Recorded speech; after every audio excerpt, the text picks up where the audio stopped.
Hi there. Today I'm going to read to you from a book called A Harvest of Russian Children's Literature. It's a treasury for all ages. This is an old book from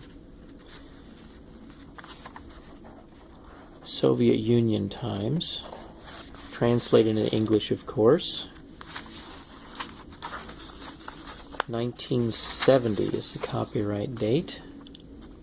Original copyright 1967. Now these works are much older than that. This is just the date of this particular book. Okay, so this is a chapter. It's called Very Short Tales for Very Young Folk. So I'll just read a couple here. The following two stories are written by Konstantin Ushinsky. Sunrays. At dawn, the red sun rose in the sky. The sun sent its golden rays in all directions to wake up the world. The first ray beamed on a skylark. The bird fluttered its wings, left its nest, and flew about singing a silvery song.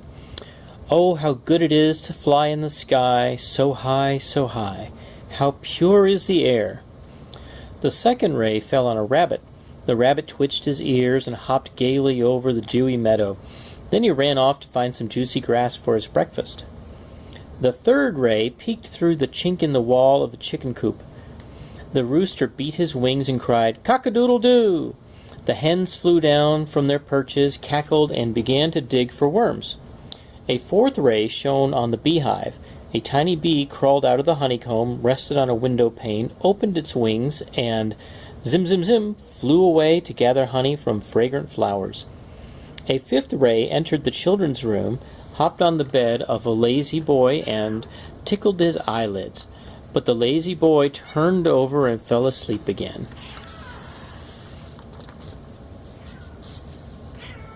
The next story is Mitya's 4 Wishes. It was a sunny day in winter. Mitya went outside and took his sled with him. He carried it up the hill. He had lots of fun sledding down the hill. Then he skated on the frozen river. When the sun went down, Mitya ran home feeling happy, his cheeks rosy with cold. When he came into the house, he said to his father, "It's so nice in the winter time. I wish it were always winter." "Write down your wish in this little book," his father said, taking one out of his pocket. Mitya wrote down the wish he had just made. Spring came.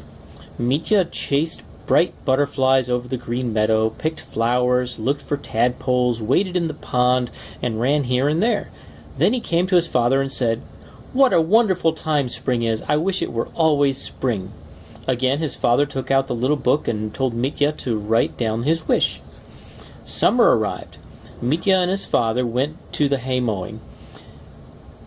Mitya enjoyed himself all day long. He gathered berries, rolled down the haystacks, and played with the pony. In the evening he said to his father, "Today I had the best time. I wish summer would never end." This wish, too, Mitya wrote down in his father's little book. Autumn began. Fruit was gathered in the orchards, red apples, yellow pears, purple plums. The air smelled of ripened grain. The leaves turned gold, orange, and red. The breeze whirled them in the air like small colored balloons. "Autumn is the very best time of the year," Mitya said. His father took out his little book and showed Mitya that he had said the same about winter, about spring, and about summer. "The whole year is the best time of the year," Mitya then said.